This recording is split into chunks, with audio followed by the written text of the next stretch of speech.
city. It is this sprawling, massive place, miles and miles across.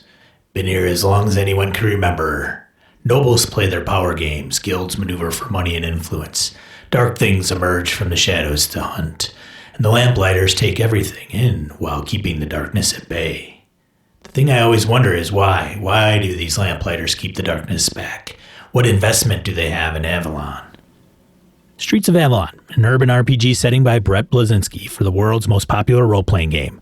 Ask for it at your friendly local game store or head over to gamingandbs.com/streets. Gaming and BS, episode 342, being recorded Monday, May 17th, 2021.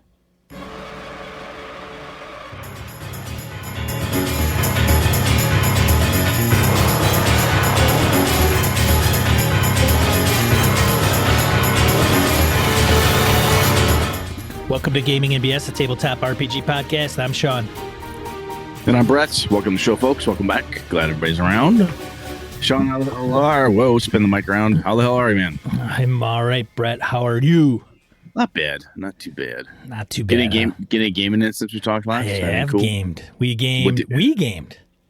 Oh, we did. We did game. Little Blades in the Dark, apart from that. I was thinking, we're talking about that separately, but what else did you do? Anything? Ran Star Wars on Saturday. Ran Forbidden Lands last Tuesday because of our Blades in the Dark game. Yep. They've come across that spire and they started going in. And they're investigating. Very good. They are. They think treasure lies within. Very nice. Something it going probably on. Does. Some interplanar stuff's going on. They suspect. It's all it's just treasure. It's fine. It's fine, kids. They go you guys inside. Get in there, it'll be fine. They go inside and then you go to the top, and the top kind of looks out, but there's a door in the side of the tower that goes into. But if it were to open the door, it would just go out into the open, but it doesn't. Okay. So they're nice. Yeah, plot thickens. We'll see. I got some, let's see here. AJ ran his 5e Midgard game for Lana and I. That was a lot of fun. We went out and collected some. We're trying to get a bunch of money because we want to buy like an inn or something in this little village that we've been helping. We're like, oh, this could be a cool place to like retire to. So Lana and I have got plans. And we sold some Periton eggs to an alchemist. And he's got a laundry list of different critter bits he wants. So like, sounds good to me. What do you need? Owlbear beak? Okay, let's go figure that out. So we were doing that for a little bit. We'll see what happens from there. And then of course we had Blades in the Dark on Thursday, so that worked out pretty well. We did. And yeah, it went well. My Star Wars game? Kind of meh? Meh. We'll see. We started later than we usually do, and then we ended around kind of the same time. They're off the planet. They were taken prisoner, but the Imperials found them. That's right. Started overtaking the base, and then they got off in time. Like, hey, we're out of here. So they left, and they have a couple people with them. And that was it. So then I said, hey, do we want to set up our next date? Like, do we have time, or does everybody got to take off or whatever? And everybody's like, yeah, we got to take off. So I'm like, okay, sounds good. So we'll see. No new date set. No new date set yet. So we shall see. So that was, to go back to Blades in the Dark, that was the first time since you and I played at the Game Hole ages ago that you and I have been players at the same table. That's right. And I never had the pleasure of playing with Frank House before, so that was kind of fun too. And Craig Shipman did a really, really good job. He did a top-notch job, Craig did, for sure. Yeah. And neither you or I had played Blades in the Dark before, sort of, we understood concepts and stuff, but I thought from a player's perspective, the other thing I really appreciated, and I said it to Frank House after, I don't know if we caught that on that recording, but he did a really good job of kind of chumming, because he knows the environment. He knows he runs it. It's one of his favorite games. And he kind of just chummed for Sean and I, where it's like, hey, here's an idea. Here's some stuff. And he did it in an in-character way. It was really organic, but you could tell he was doing this to kind of get everybody involved in doing and using the system and stuff. So he did a really good job there. And the plot was fun, weird, mysterious, craziness. But yeah, it was fun. I did the thing I like to do when I'm learning a new system is I'm like, I'll play a fighter, play the cutter, somebody who's pretty simple, figure it out. I think if I were to play again, I'd want to play a more complicated character, something different than a fighter. Try, it's just a different type. I think it could be fun. What did you think? Did you have a good time? I did have a good time. Yeah, it was enjoyable. I'm signed up for Kevin Keneally's Scum and Villainy. He's got like 3 Blades in the Dark based games on the gaming roster, and I'm on Scum and Villainy. So I'd like to see kind of get more exposure to it a little bit. It's a unique system. Yeah. I think it needs campaign play, and by that I mean to really get the clocks really cooking and to see what stress does and get into the rest of the bits and pieces. We talked about it, but I'm like, oh yeah, I could see where that would be cool, but to experience it, you got to have 2, 3, 4 sessions before all the bits and pieces come into play. So it was fun. Glad we did it. That was a good time. And I don't hate John Harper quite as bad. Well, that's good. If anything came out of it. Exactly. My rage is now just a normal, but a low boil. It seems as though that might be a closing of some kind, right? Like yes, a bad relationship, Yes. I do have closure. Yes. Closure answers. Right. Yes. That's great. That's good. That was good. That's good. I figured, just growing, changing a little bit as a person. There we go. Fantastic. All right, before we get any more of that crap, let's go on to a random encounter. But anyway, one more time, thank you again to Craig Shipman for running for us the Third Floor Wars, and for Mr. Frankhouse for joining us. It was a lot of fun. Yes, it was fun. Random encounter. 2 to 4 miscellaneous points of gaming and geekery we want to bring to you. First one, Harrigan comments on Simbarum. Dug the Simbarum episode, Sean and Brett, and I'm glad Brett shares some of the opinions I voiced about the game all those months ago when he first was poking at it. From the incredibly evocative art, it's what grabbed me first as well, to the dark, very moody and very focused setting, I hold the game in pretty high esteem. One thing to emphasize, if it wasn't clear in the episode, is that the characters can come from all walks of life. Not just from the recently arrived Ambrians, who are the group that comes over the mountains. Correct. Who have come to the area after winning a war with dark forces that cost them their homeland. The players could all be members of the decimated barbarian tribe that the Ambrians displaced, or one of the various tribes that are now adjusting to the new status quo and the continued expansion of the militant and battle-hardened Ambrians. There are religious dissenters within the Ambrians' ranks. There are independent communities who have thrown off the yoke of the queen. There are royal relatives with axes to grind. There are refugees from the terrible war years ago who are still arriving and who are being shunted into the Davakar, the Dark Forest, because all the good land is already gone. There are multiple factions within the Ambrian nation. Frankly, there are juicy campaign and story hooks on virtually every page. I think everyone who enjoys dark, gritty, grounded, and mysterious fantasy would dig the game, whether they play the original or the forthcoming 5e version. Hoping you guys both run this at some point. Thank you, Harrigan, for calling those pieces out. I think that's important. I went long anyway talking about it, and had Harrigan been in the discussion at the bar while we were having this at the con, right? He'd been, oh yeah, don't forget. Which is exactly how I took this, which is awesome. But yeah, there's enough bits and pieces to that. How do I do this? If you grab onto some of it, like, ooh, these refugees, or how about these factions, or how about this, how about that? You could ignore or use or have ignored for a while, then bring into play and so on. There's lots of different fun pieces there. And it feels very, to me anyway, as I read it, kind of plug and play. Ooh, I like this thing. I'm going to implement this faction.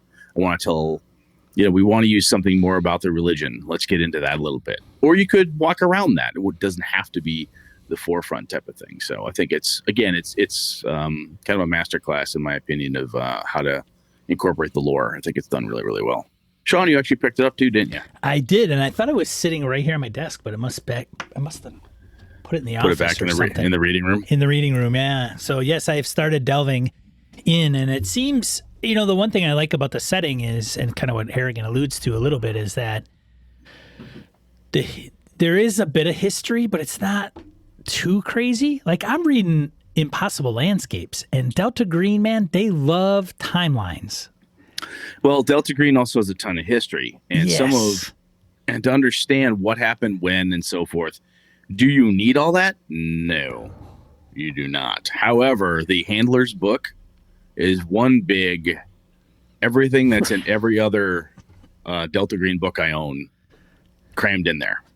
Right. I have the first Delta Green book, then I have the next one, and another one, another hardcover, and so it's like, okay, we'll put that in there, plus, how this changes. So yeah, talk about their cosmology and how it all fits. They love their timelines. So they do that. This one, but this one does a really nice tight. Yeah, it's tight. Very. It takes some bigger chunks, I think. Mm-hmm. Like Delta Green Impossible Landscapes. This is the King in the Yellow campaign. Mm-hmm. So it goes back to 1700s or something crazy. Like, when the play was first written. Right.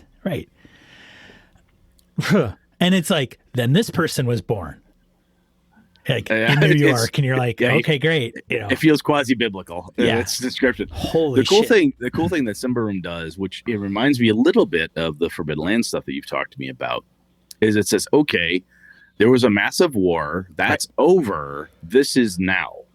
That historical component is the thing people talk about and so forth, but there's enough detail and enough shrouded mystery that you can pick stuff from it for pieces and parts. It's not that it doesn't matter, because it informs the militaristic idea. It informs the whole concept of coming into somebody else's place, taking land, sorting things out, fighting with the locals. It informs all that stuff, but it doesn't go back 16 generations or fully detail all bits and pieces. Maybe in some of the other Simba Room books I have that I haven't gotten to yet have some of that in it, but you read through the core book, you're like, oh, cool, I feel informed. Very good. And everything else is right now. So short-term stuff. Taking that and comparing it to something like Eberron, another thing too. So I appreciate Eberron for all the crazy, and they're not really crazy, but all the different organizations. Yes. This one, I can get my head wrapped around. Okay, who's this? Got it. Queen, right? Her land. Got it. Yeah. Barbarians. Got it. Different clans. No problem. And I don't need to know any of the names necessarily at this point. And then you've got the Fey folk and the dwarves, and they're out there. Okay, got it. Right. So it's not overly convoluted to the point where, like, what I gotta keep track of this shit. Is there like a family tree somewhere I gotta look at? And as Harrigan says, though, there's enough hints, clues, and allegations and other things left, in the shadows that you could say, oh, this is cool. Right. It talks about, hey, a noble family, blah, blah, blah, blah, blah, which is, again, one of the reasons I think a good way for me to start a game here, whether it turns into a long-term campaign or not, is to run a published adventure in the back of the book type of thing, or a different one that I have of theirs, and say, okay, cool, let's see how this works. And then I have enough fun bits in here that whatever my crew gets into, I'm like, cool, I have enough here I can grow from. Right. I'm good. Yeah. I don't need a big fat book on Prios, the sun god, or whatever it is. I can make up some stuff and make it work. So pretty cool. Anyway, thanks, Harrigan. That was good. Appreciate it, man. Yeah. Thanks, Harrigan. Let's see what else we got here. Mr. Salzwheel commented on saying no. This concept is something I've been thinking a lot about more lately, simply because when I first got back in the hobby, I reevaluated my previous game experiences, specifically around game mastering. And I definitely wanted to in the past try to retell epic tales and had a very set design in my head. Since then, I have become much more flexible. In some cases, I haven't cared what the players picked as long as it was something that was in the rule book or created from the existing rules. Excuse me. I've even had a little bit of frustration in some of my games where I felt like the game master was being restricted for reasons that I didn't agree with, but for more, I think more I think back on it, they were simply trying to curate a particular type of experience for everyone, including themselves. When discussing this with some of our group, there was a little bit of disagreement, all friendly, of course. But at least some members of our group believe that the game master should be accommodating and allow the players to play whatever they want, as long as there's some rule or mechanic that supports that. Well, I agree we should want to run games that our players want. It also has to be the game that we want as the GM. If you truly want to run a human-centric campaign with no wizard, then being accommodating for the person who wants to be a wizard might not be the right thing. And in fact, your group isn't the right group to run that game. I know I'm rambling a little bit here, but just kind of brain dumping. Recent experience I've had a player playing a cleric of a particular deity who was about being crafty and trying to evade death, which was a deity of the night. They mentioned potentially multi-classing in a paladin. It wasn't for role-playing aspect, but for pure mechanical advantage. I did step in as GM and say that doesn't make sense for this particular deity. They don't have churches per se, and I can't see them having paladins running around. In my games and settings, paladins are either holy knights or unholy knights. And even in games where the other side's deities, those ones may or may not have paladins. Where the other sides have deities, those may or may not have paladins, but they could have priests, but definitely not paladins. Okay, enough rambling. Eric, I think that's an interesting piece. I did that for a while in my vampire games back in the day when I would give people like, make whatever you want. And I feel I'm actually quite good at taking whatever crazy bullshit the players throw at me and then making it into something. And that can be fun, even for a Call of Cthulhu game. Like, okay, make something, and you're in a city. All you have to do is be tied to this hospital. I did that to Sean with the Trail of Cthulhu game.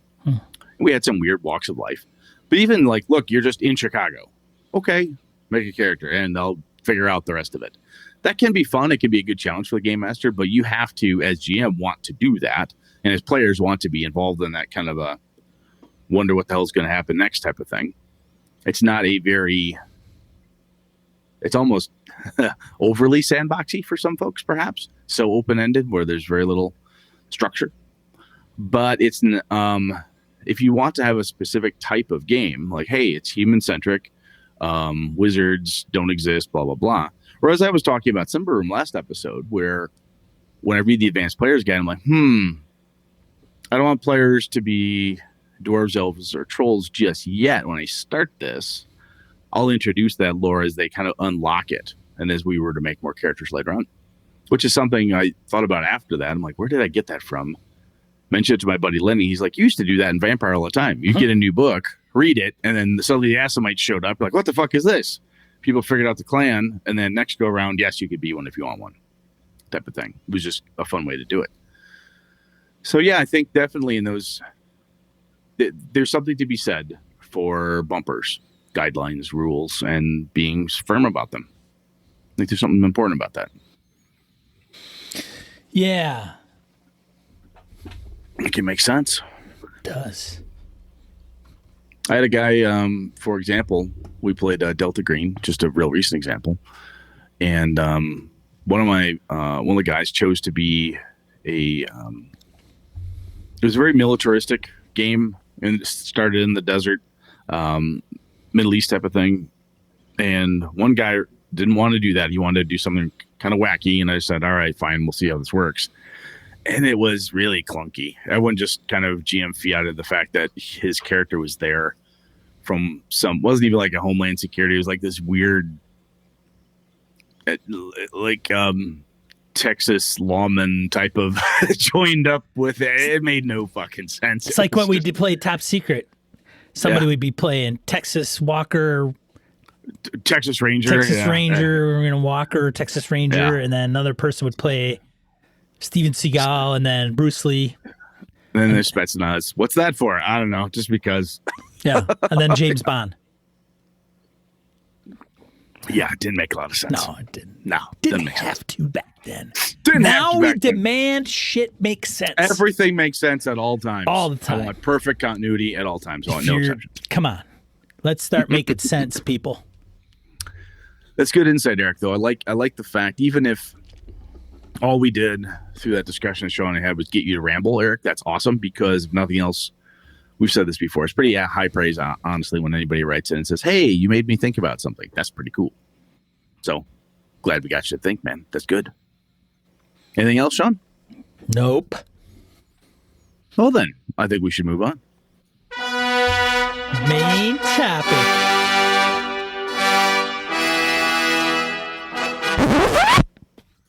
What are you talking about this week, Brett? Well, a while back, I mentioned the fact that, hey, Jared Rascher broke my Avalon cosmology. Oh, and I said, good God. Hope he put it back together. He did, actually. He did a pretty good deal. And Jared, God bless him as a gentleman and a scholar, he put out a nice forum thread where he said, hey, how I did this. In our forums, under the Avalon header, he went, hey, this is what I did. So you can go back and read that. And some of the things he talks about specifically was he used angels. He had more kind of outer beings and so forth. Anyway, so let me set the stage here. Avalon itself as a setting, the world of Avalon, the world where Avalon is the last place. This is in Brett's head. This is how I play it. That's it. Everything else outside, all other planes, all other places of existence are gone / devoured. If you think Dormammu from the Doctor Strange movie, think the Elder Ones, Urlig in this case, one of the elder horrible deities outside, have conquered and destroyed. The Lamplighters are in Avalon because it's the last place that they could go to. The Brain Gorgers are servants of Urlig. They're here trying to find ways and passages and cracks to get in here and take the last thing, right? There are no gods. This is all there is. Jared fucked with it, which is totally fine. And the reasons I like the fact that he fucked with it is that he liked the setting enough to put that much thought into it. And I think when you read through it, he's like, wow, he hit certain points like, I want to change this, or we want to add this, and so on. He put thought into it and tried to make sure that he had an internal consistency to it. So what he did works and fits with that internal consistency. And that means that the players and he as game master can all interact with that new cosmology layout. And it makes sense, right? When you look at the X-Files universe or the Millennium TV show or Star Trek and whatever, the things people will complain about would be like, well, that's not really how transporters work, or, oh, they changed how transporters work now. There's an internal consistency that if you fuck with it in the wrong ways, it can be very jarring for a fan or somebody who really enjoys the thing. So I think Jared did a really good job cracking it. And he made the settings that for he and his players, right? It's stuff that he thought would be interesting, where places that they dug into and how they grabbed onto it. And one of the coolest things to me at the end of it is not only did he like my world, but this is Jared's Avalon. There is no other Avalon exactly like that one anywhere at all. And that's pretty fucking high praise, in my opinion, that somebody was able to do something and created it's a version of a thing, but it's really absolutely wholly Jared's. I never thought about some of the things he pulled in there. I'm like, cool. Wonder if I should steal some of that shit. So I brought that up because when we've talked about Ravenloft, Forgotten Realms is like this big example sometimes, Sean, where people are like, oh, it's so big, everything is so canon. Or even when we talk about Symbaroum, like, oh, this is canon, this is how it is, and Forbidden Lands, this is what the Blood Mist, and so on and so forth. And I think we've hinted at or talked about this before, but I wanted to bring it back up again because it's the gaming police argument in a way, right? But there is some serious power in taking the game world and making it exactly what you and your players want it to be. And I think the players can have a really solid hand in this because they can influence some of the things that you want to get into, right? So last time I ran an Avalon campaign for my home group, CB Alpha's character decided he wanted to be a bargeman. He's the first person that's ever played a bargeman in a campaign of mine. I've had one-shots where people have been a bargeman, but he really wanted to do it. He wanted to get into the bargeman as a people, as a culture, as a belief system, how they operated more. That's where I figured out the Penangalon vampires are like an old enemy of the Bargemen that's somewhere within their mythology. So that was the place they went to get answers. And that didn't exist until that point when Alpha decided he really wanted to dig into it. And I think there's some serious power to that. And I think that even with something, my buddy Nick does this with his Star Wars games. He likes to pick, even if it's within the timeline of canon, he likes to pick some stuff off of it. Like you're far enough away from that piece. He's not going to let me go kill Luke Skywalker. Right. That's not what he wants to do. But he'll let us fuck around with the cosmology in other ways. So before we go too much further, Sean, you're nodding, so obviously it makes sense to you. But do you do this at all, or do you try to stick as close to canon, like the published, this is the world, I don't like to mess with it? Do you like doing that, or how do you like to roll? Or does it depend? I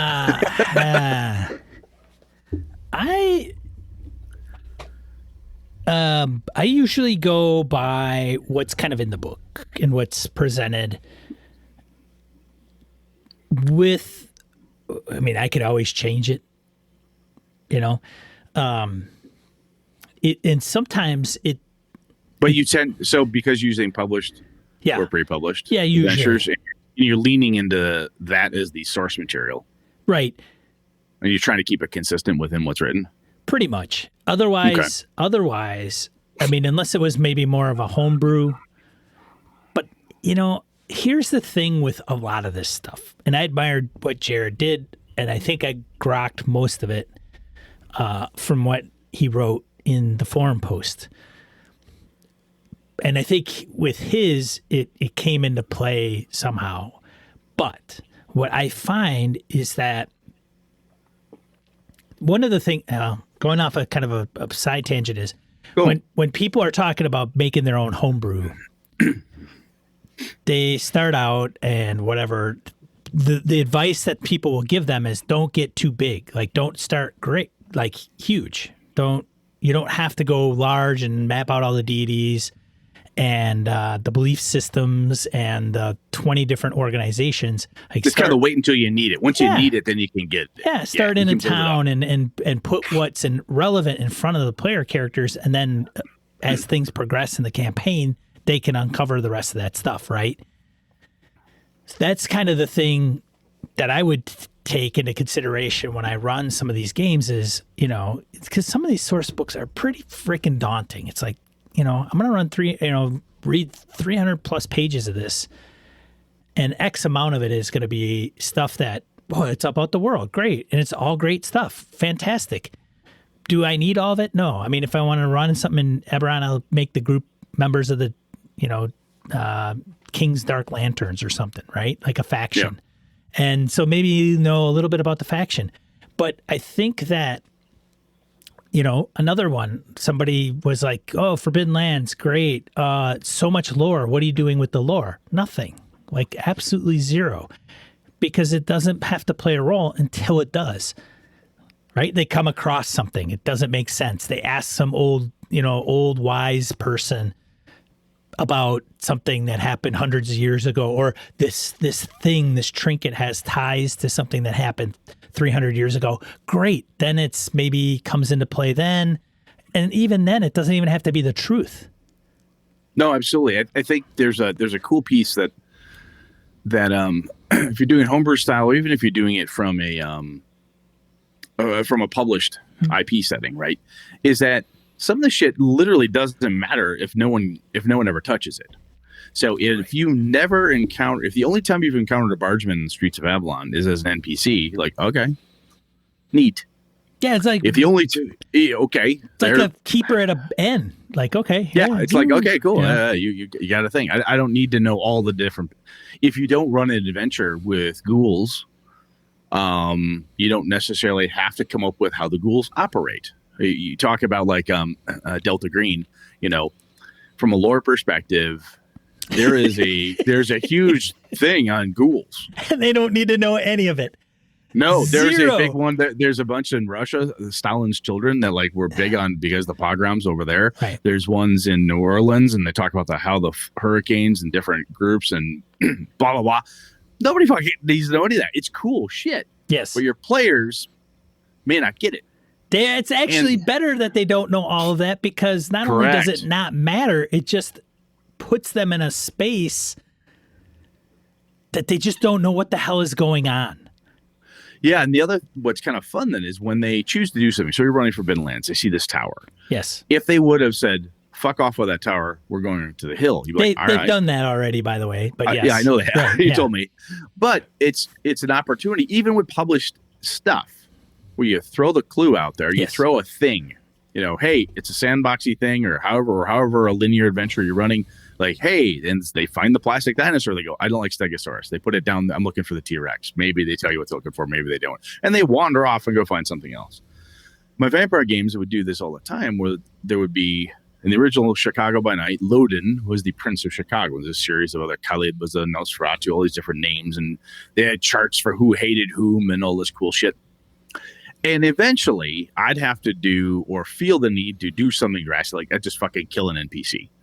Because you want to send a vampiric city in turmoil, kill a primogen, high-ranking head of the clan, kill that person's lover, take away property, do something, right? I want to kick the hornet's nest, right? And when you do that, the PCs start caring about those different pieces and things that you're doing. Now, the original World of Darkness Chicago by Night book never said, if you kill Khalid, this is what will happen with the Nosferatu. I had to figure that out. That was also where I learned that if you accidentally gave the wrong name to one of the Bruja clan members,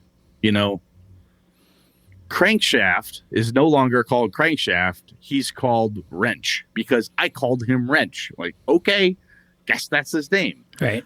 It just shit like that. And I'm making that up. I can't remember the actual Bruja's name, but whatever you do, you're changing names. If you're playing Forgotten Realms, Elminster is probably a very common name. People understand it. They're fine with it or whatever. But if you muck up or change a name of something, it doesn't matter.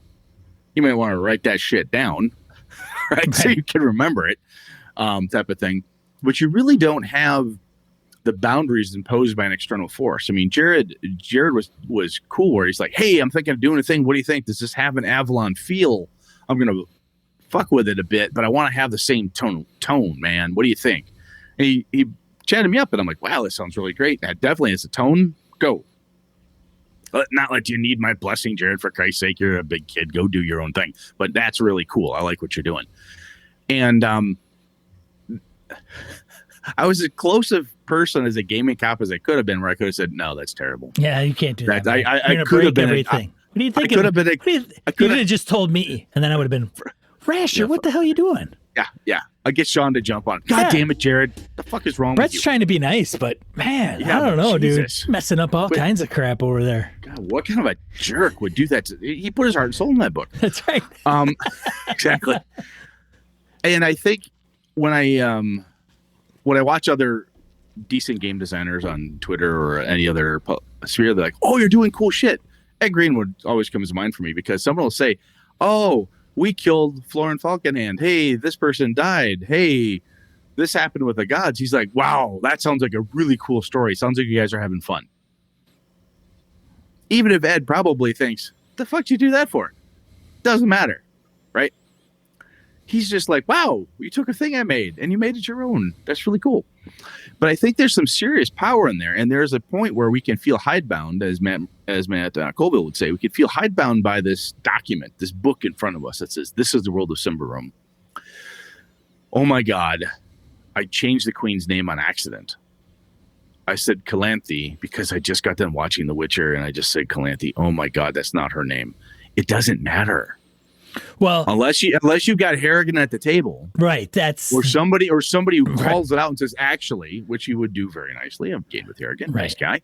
He'll say, oh, dude, wrong name. It's actually, oh, thank you. Whoo, feel like a moron. I honestly can't think of her name offhand. I should, but it's Corinthia, isn't it, or something? Corinthia, I think it's Corinthia, which is why Calanthe comes to mind. Or you'll come up with something and you make a mistake, and quite frankly, it doesn't matter, right? Unless if you want to go back and correct yourself, that's fine.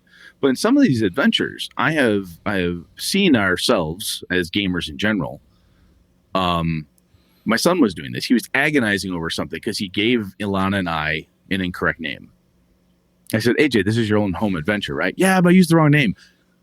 It doesn't matter. You don't He have said, to well, I tell had to go anybody. into my Word document. I had to do blah, blah, blah. I'm like, Control F, find, change. It's okay. He's like, oh, yeah, I didn't think about that. I'm like, it doesn't matter, man. Go back later. Shh, don't tell anybody. Don't tell anybody that. That's the secret, man. GMs, don't tell anybody. They don't need to know. Players don't need to know. Shh. Well, he's trying to run. I'm just doing Yeah. a solid. Yeah, but now you can get him young, right? So now he doesn't have to be yeah. a 20, 30-year-old doing it and telling, oh, I meant to call him this, and I totally forgot. Exactly. Don't tell him. Don't do that. Yeah.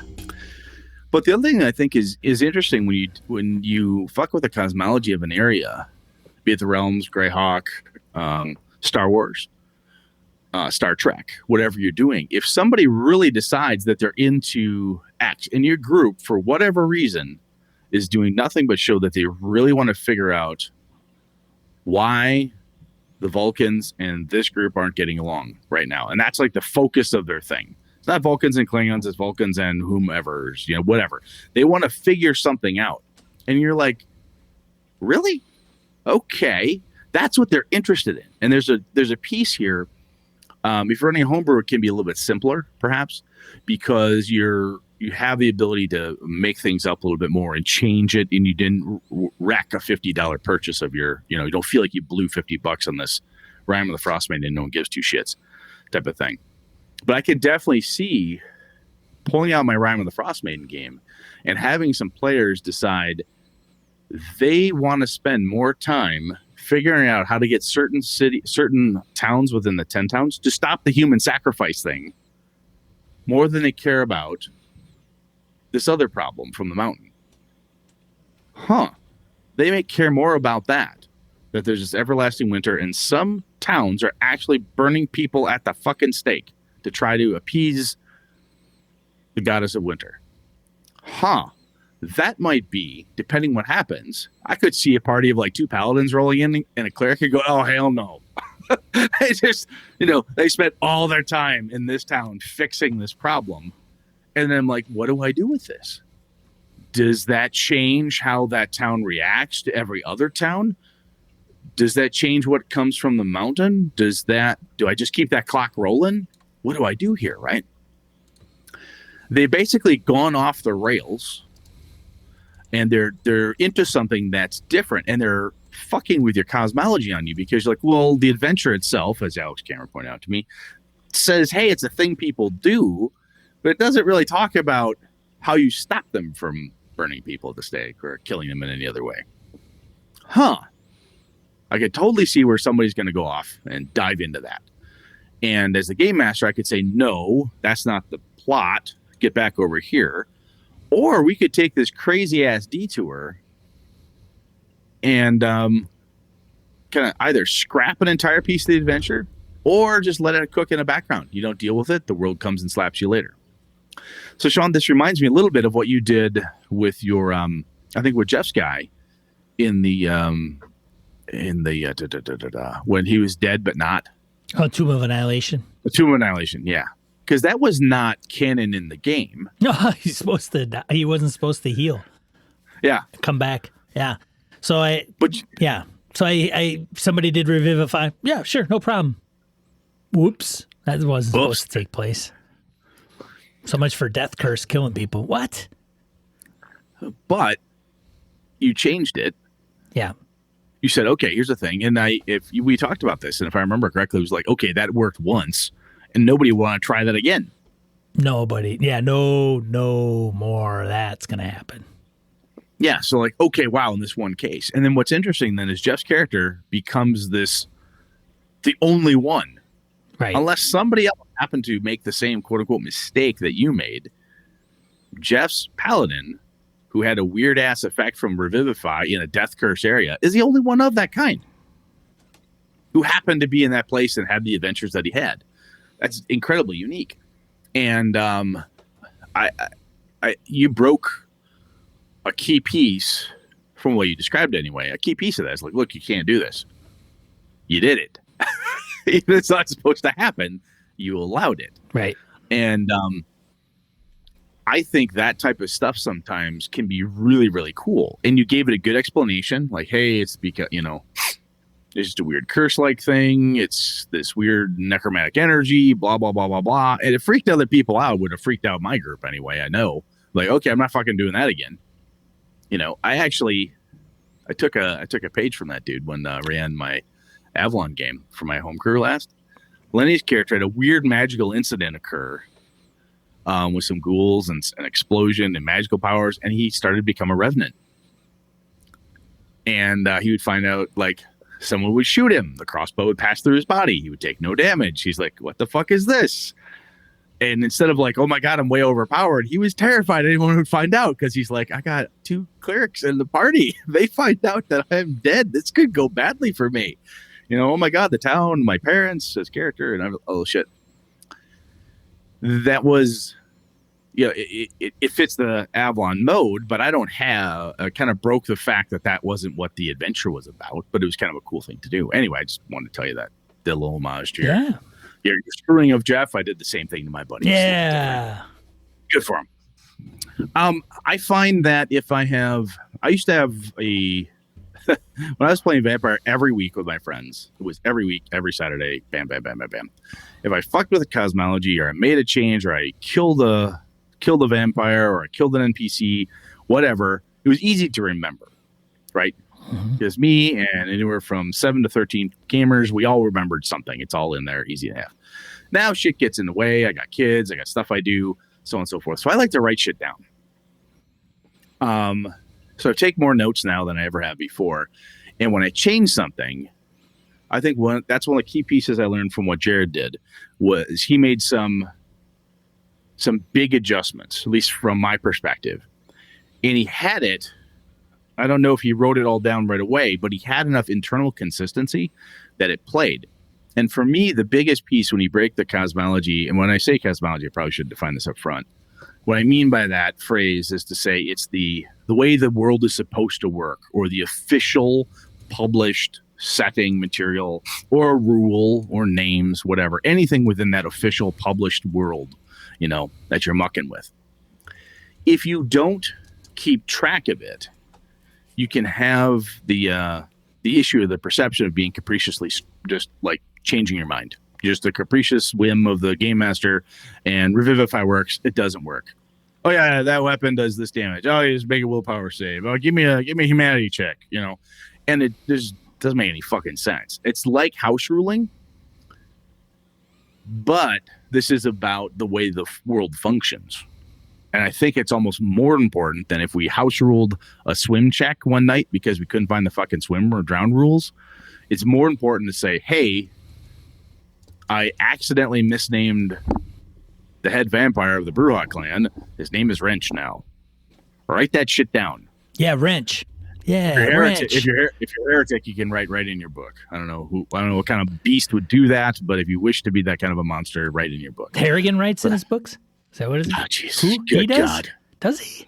I don't know. Somebody probably have to does. Talk to that guy then. I know Chris Nizek does. He and I were talking this last Sunday. I'm like, oh, that's God, right. I know. terrible. I remember Chris does. It's crazy. Yeah, it's terrible. It's just better break the bad habit. Holy cow. Anyway, good gamers write on paper. Right. Nice, with pencils, number 2 pencils, as God intended. Right. But I do those. I write that stuff down, and I encourage my players to write this stuff down too. Hey, take notes, goddammit.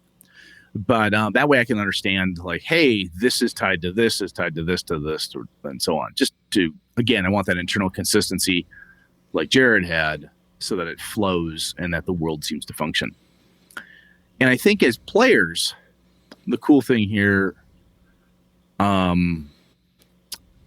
is that you get to help drive the story. Whether the game has, you get a chip that says impact story, you have a fate point, you have a thing, I'm making up shit now, obviously, but where you can fix the story or you can make the story do.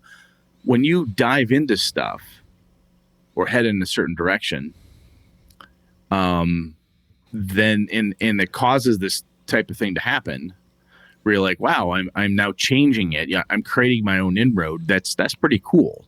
And I think that's a piece. Then the game master can say, "Wow, no one cares about this piece of Rime of the Frostmaiden. This little side quest. I thought they would all care about this little weird connection with these animals or the frost giant thing and the furbolgs. I don't think they care.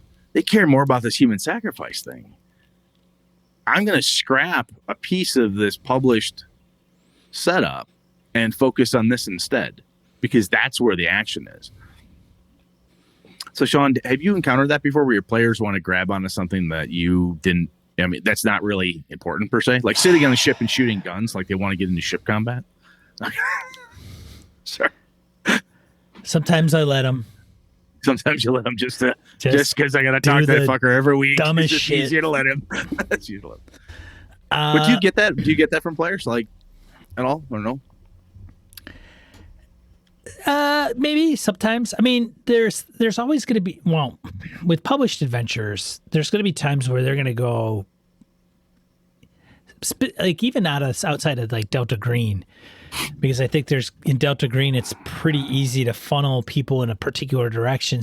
Not funnel, that's not even the right word, but giving them limited options, and they're tend to be very apparent. Like we can go and talk to this person. We can go to this resource. What do we want to do? And maybe there's 3 or 4. Yeah, and you can come up with a combo option sometimes, or perhaps a wacky third, but you don't often get up 15, 16, 17 different options type of thing. Right. But with a sandbox, it's a completely different ball game, right? So it's like a weird.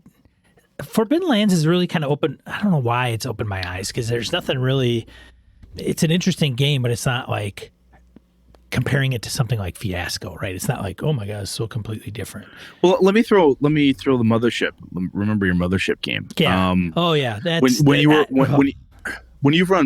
Mothership, it sounded like the way you're retelling it to me, like, oh my god, they got really wrapped up on this, or they were poking around, or you kind of had to change up things a little bit more. So looking back, I don't think I ran it correctly. Wait. So come back at me. What do you mean by that? What'd you do wrong? There was something to take place that would render them helpless, like completely helpless. Like they don't have any option other than to hang on. Yeah. And I didn't take that away. So instead of changing the Bruja's name to Wrench, you allowed them to have a spaceship that functions. Yeah, a spaceship and it works fine. Which it shouldn't work fine, because if it works fine, then it allows them to get away, escape, and they did, kind of. But you worked with it, though. I did work with it. I have run published adventures where, I mean, Brett's a perfect example. He was in the Star Wars game. I just ran the same book for the Jeff crew that I ran for Brett and Kev Thulu and some other guys, and you guys didn't even, you went to here and you're like, screw it, we're out of here. And you went back to the ship and left. Yeah, we did. Right? I mean, and then there's then we're going to go get the Julie Evan after that, because you're like, fuck, I got to figure out something. This is like act 2 of like a 5-act play. And you're like, I'm out of here. Yeah, we threw our tickets on the ground, left the theater. Pretty much. And so then it was like, great, what am I going to do with these yahoos? And I got them. I don't even remember how I made the transition, but I'm just like, hey, there's a system there's a local planet in the system that you guys know of that you can. You leaned on a lot of our dark side, our obligations, and we leaned into a lot of that stuff to kind of force. And I think what I recall, the reason I brought up the Mothership to you here is because I remember specifically saying, hey, I think I fucked up. And you and I talked about it. Yes. Off the mics a bunch. And we said, and you were very big on making sure from, like, to use my cosmology phrase, which is probably, again, the wrong damn term. But you were really big on making sure that it had a consistency regardless. Like, I fucked up, but I don't want to come and say, hey, guys, I fucked up. So Harpoon shoots your ship and drags you to the moon. Ha, ha, ha. Or you didn't want to ham fist it. You know what I'm saying? You didn't want to just GM fiat and destroy stuff. So we talked about, you were throwing ideas at me and I threw ideas at you of like, hey, what could you do to keep it within the consistency of the feel, so that everything had the same Mothership vibe, and allowed you to use some of the cool shit that the adventure had, even though you quote unquote fucked up and missed a piece. Oh, there's it still works. It's I've had some bouts of some terrible moves, and I know my players probably don't know that. Again, shh, don't tell them anything. Don't tell them anything. But it is literally like, and sometimes I think the Forbidden Lands guys are like, now they'll be able to look back and go, oh, I think I know what he's talking about. Oh, I know what that is. Yeah, because there'll be stuff that, and this is how you can always tell. All right, I'm gonna give my tell away. So if you're in one of my game groups and don't want to know, tune out for like the next 15 seconds. The thing is when I explain something, right, then realize I didn't explain it correctly, or there's something more, or I have to bolt on something to it, right? Yeah. So it's a, I'm not going to give specifics, but it'll be like, hey, we're going to go in. Okay, great. You open the door and then you're like reading it. And you're like, does it go up? Does it go down? I don't know. Where is this? How is this connected? And so then they'll go, and then they'll ask some of those questions. And you're like, that's a pretty damn good question. Shit. Yes, it does. It goes up. And then they're like, so how does it go up then? Like if we're here and then it goes up, where does it go? Very good question. Magic question. It just again. goes up. It's like strange. Exactly. Yeah, exactly. Now I can tell them like, so they'll be like, oh, so a lot of what you came up with isn't the way it was supposed to. And they can have those questions linger in the back of their head now, but right in the game, they're probably just kind of scratching their head going, at first it didn't make sense. Then after Sean explained things, okay, it makes better sense because I corrected some of their probably correct assumptions, honestly, right? Yeah. Like you get the player that's like, wait a minute, he just said that we're on the ground level and that there's stairs that go down. Okay, so we're going underground, right? And you're like, no, they're shit. I read that wrong. It's actually stairs going up. Yeah. No, not really. So the ground, it's like into a hill. It's in the side of a hill. So if you go down, you do go down underground, but since you're going up, you're still going up, but in part of land, right? Like you're part of a hill. So you're still under the ground of the hill. See what I did there? Yeah, right? I get you. And they're like, it still doesn't make a lot of sense. But like, I think I get it. Fucking let's move on. Right. That's right. They'll be like, oh okay, sounds good. So I'll throw another one out here. Is that my buddy Lenny, when he runs Return to the Temple of Elemental Evil, the Monty Cook 3.0 adventure. You gave me your copy, Sean, which is very sweet of you. I did. There is a spoilers.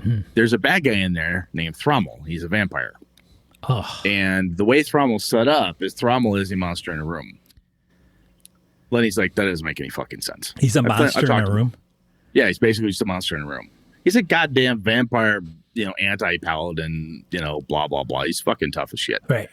And Lenny's like, this makes no sense. And he looked on the boards, he checked around, talked to other DMs who were running it. He's like, okay, I got this. So he rewrote that chunk of the adventure. When he finally got up to it the first time, when his players were encountering him, like, this doesn't make any sense. And he started changing shit on the fly, went home, pulled the Jared Rascher, carved some stuff out, sat down, figured it out, and said, okay. And then when he ran it for me and the guys here, it was a pretty well, like, no, this is how Thrommel operates. Right?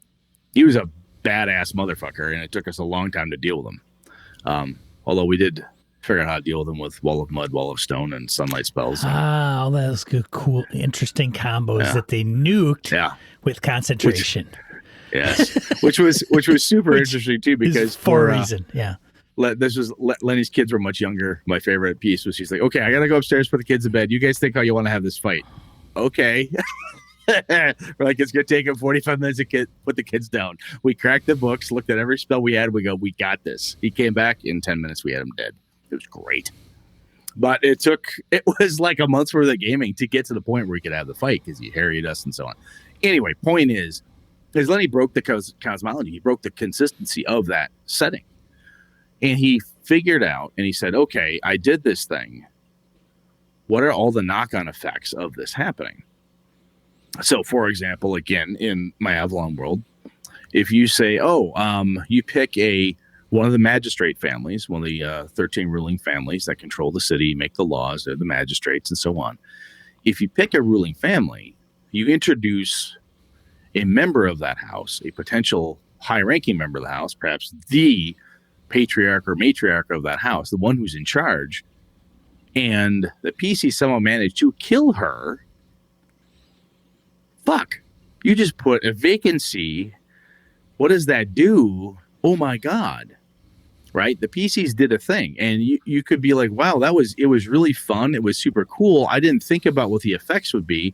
I didn't want to just GM fiat say, oh, no, she has a secret trap door made of poison that you can't, she's gone. She turned into a ghost and left. Instead of doing that, something happens, right? And you screwed with it.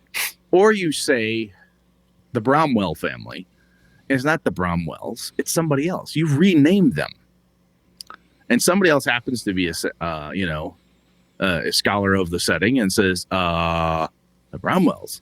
Third house? I thought that was a Cromwells. Did you say Cromwell or Bromwell? And you could be like, oh, no, I meant, sorry, my mistake, which is legit.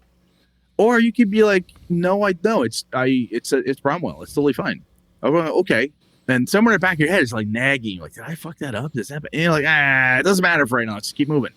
Or everyone keeps saying Bromwell and it just sticks with you. And pretty soon that's the family name. Well, what happened? And maybe a player asked you.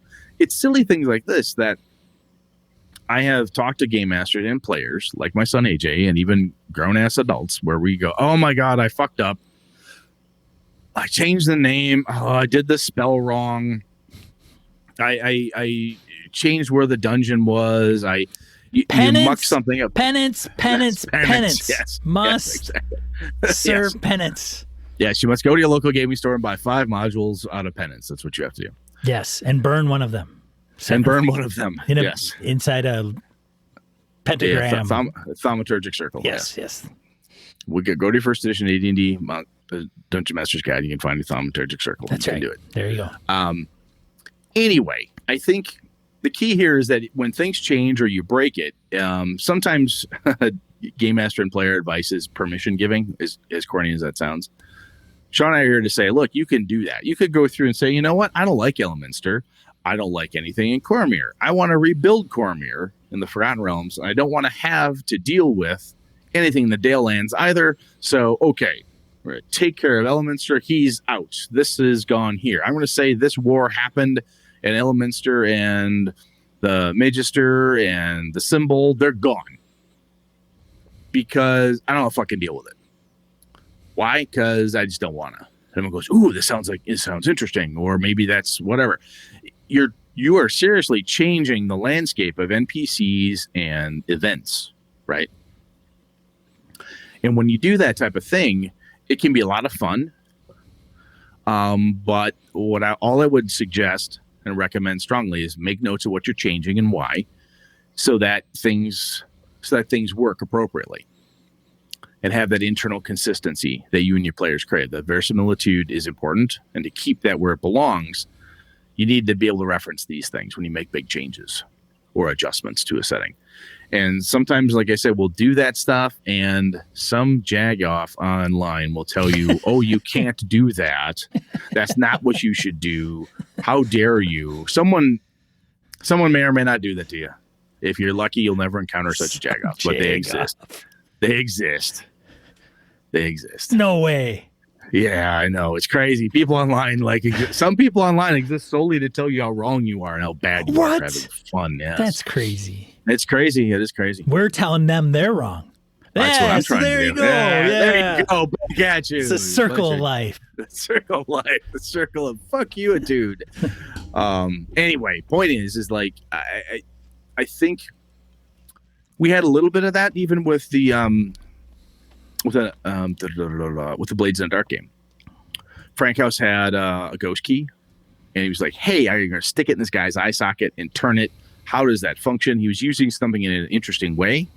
If we were to continue to play that campaign, right, as our 3 characters, the way that key functioned at that moment, and how Eric and I, after the rest of you guys dropped off, we were talking about, what we think that did was we actually opened a portal to the last place this guy saw. Like something that he witnessed, that he murdered somebody or something kind of cool in that space.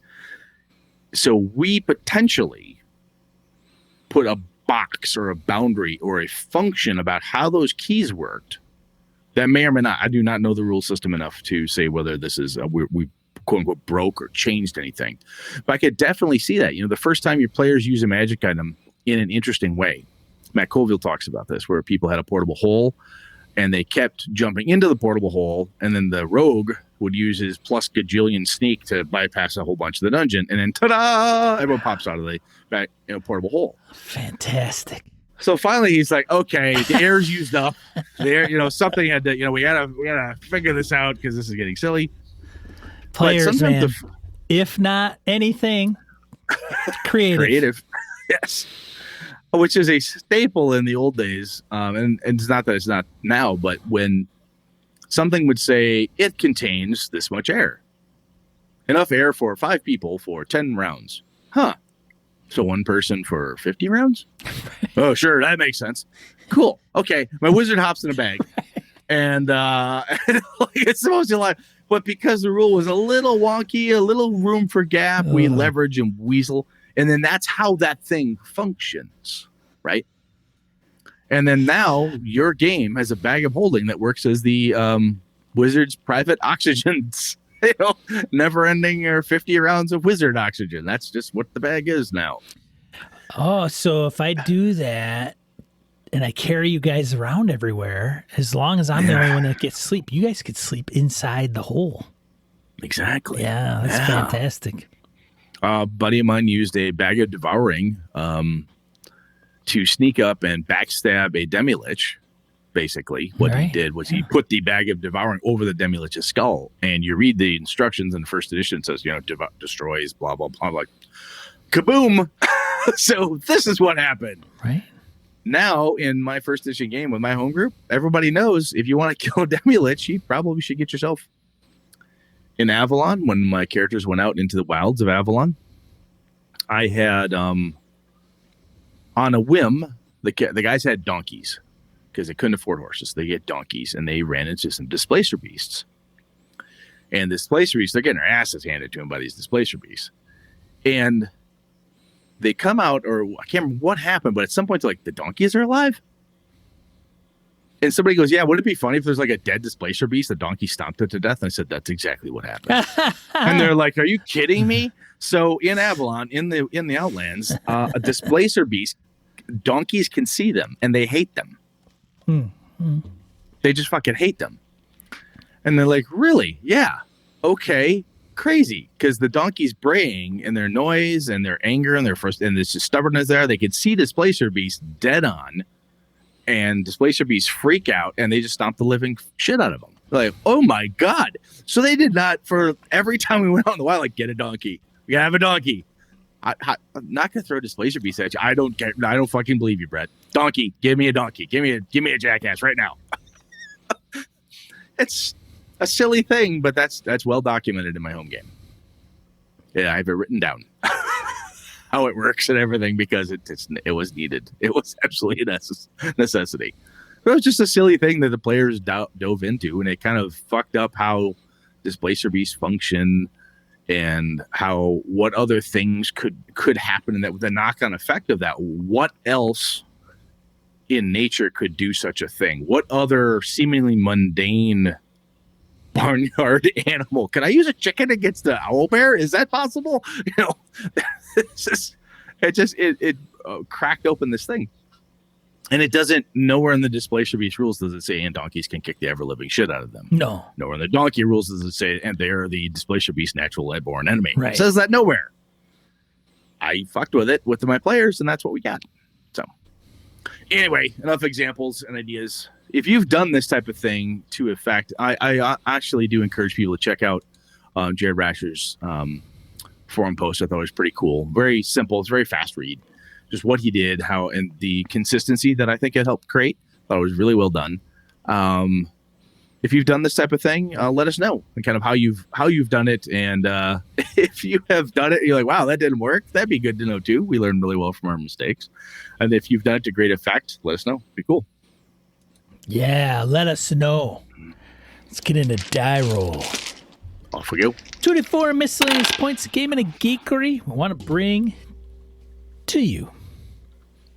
All right, first one. Link to Craig's recordings of us playing Blades in the Dark. See, Brett, win an Emmy, an internet Emmy for his performance. Wasn't nearly as good as your Slink, but yeah, it was pretty good. Yeah, it wasn't as good as my Slink, man. Yeah, not as good as him. Stop repeating everything. Yeah, I gotta stop repeating everything. Stop that. Yeah, I'll stop that. I don't know what Brett's talking about. Next one, Discord community member Drake and Dice has a Kickstarter. Court of Blades ends May 21st, 2021. It's a tabletop RPG of power politics, gunpowder diplomacy, Renaissance magic, and romantic skullduggery, powered by what is it? Blades in the Dark, powered by. Oh yeah, that's a powered by the dark, powered by the blades of the dark. I can't. Dark of the Something Blades. like that. Dark of the Blades. Forged in the Dark. Forged in the dark. Winner, Blake Ryan. Give that guy. Thank you, Blake. Give that guy coffee. Yeah. Forged in the Dark. But he's like, what is that? Like a $7,000 minimum, and they're at like $50,000 or something crazy. Yeah, he wanted I think $7,500. He's got 49,133. I think it might be his wife and he that's doing it. I don't remember exactly, but yeah, check it out. Good stuff, man. Is awesome. Really looking sharp. Yeah. Next one, check out BSer's Ghost GM on Table Talk RPG on Twitch. Ghost does show up in the chat every once in a while, but he's got a Twitch channel, and they host Roll for Gaming, where they discuss different topics and issues regarding world of tabletop RPGs. They do, I think, some actual play too. Like I think they did Tales from Loop. Oh, nice. Yeah, good stuff. Next one, I was looking at his Twitter feed, and then I stumbled across this, which was interesting, and I'm not quite sure exactly how it works. It's the RPG Kitchen, which is our mission to help tabletop RPG creators earn a living from their craft. All our profits goes towards ending world hunger. Great novel cause. The world's first tabletop RPG rental store. Yes. So you as a creator somehow put your stuff up there, and then I think people rent it. That's how you as the creator, they take like 10% or something like that. Or interesting. Yeah. Huh. Right.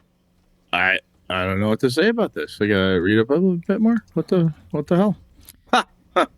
Interesting. Yep. And then last but not least, Wired. Get it? Wired Science. WY. Weird Science. It's a new quarterly magazine celebrating role-playing games, war games, and board games that sets out to give space wizards, gelatinous cubes, and tentacled gods the respect they deserve. So Phil put that in our Discord, and so thanks, Phil, for checking that out. But go grab it; it's free. You can check it out and see. Very cool. What it's all about. Yeah. There's so much kick-ass stuff being made for games, man. Kick-ass It's stuff. just over the top. We are an embarrassment of riches. Right. Very cool. It is very cool. So check all that stuff out. What are we talking about next week, Brad? We're going to talk about balancing expectations. I got this one from Ray Otis, who spit some diamonds over in our forums, and I said, hey, we're going to throw that one out there. So that's next week. Balancing expectations. Yes, it's like Great Expectations, only I will not give you a quiz or need you to write a theme based on it. Great Expectations. It's a Kiss song. You know that song, Brett? I do, unfortunately. What? Don't like Kiss. We've talked about this. We You just want have? me to say. You just want me to say the things that'll get people to hate me. That's what your goal is. No. Don't like Star Wars. He doesn't like Kiss. What the fuck's wrong with that guy? Wow, I could understand why people don't like Kiss for a number of reasons. All right, that's cool. We'll get off of this. Everybody, thanks for showing up and during our live recording. You can find us here at Monday nights, 8 p.m. Central Time here on Twitch. If you see this on YouTube, give us a like or a subscribe as it comes up. But otherwise, you can find the audio, which is the flagship of the show, on any podcatcher of choice. Just search for Gaming NBS and hit subscribe. Otherwise, this has been Sean for Gaming NBS. And I'm Brett for Gaming BS. Good night and good game, all.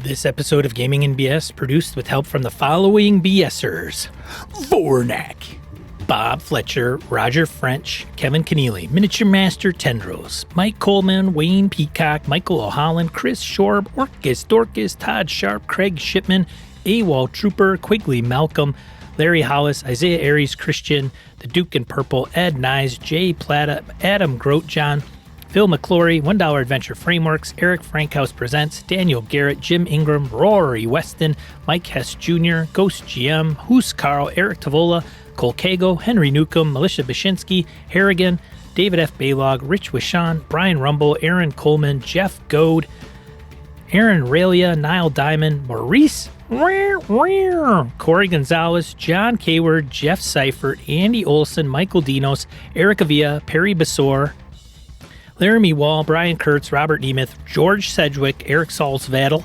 Angus, Corey Welch, Josh Wallace, Howard Bishop, Craig, Sky, Chad Gleeman, Mark Richmond, Ron Bishop, Larry Hout, Curtis Takahashi, Christopher Lang, Old Scoozer Roleplaying, Jim Fitzpatrick, Ray Otis, Jared Rascher, Stefan Dragonspawn, Roger Braslett, Craig Huber, C.W. Mellencamp, Dan LaValle, Eileen Barnes, Brandon Barnes, Pure Mongrel, Mirko Froelich, Mark Tasaka, Jason Hobbs, Chris Steele, Andy Hall, Eric Jeppesen, Tony Sugarloaf Baker, Old School DM, and Joe Swick. Whew. Hey, you interested in playing some games? Maybe trying something new? Head over to gamingnbs.com/games. It's going to take you to a forum post. In that forum post, it'll point you to a spreadsheet where game masters are putting games they're willing to run for fellow BSers. Then here you can sign up. Or head over to the sheet that says players, and then you can put down some games on your wish list. Maybe a game master will catch it and run it for you. Anyways, it's a good opportunity for trying new games and playing with new people. So again, head over to gamingnbs.com/games. Thanks, BSers! This has been a Litterbox Studio production.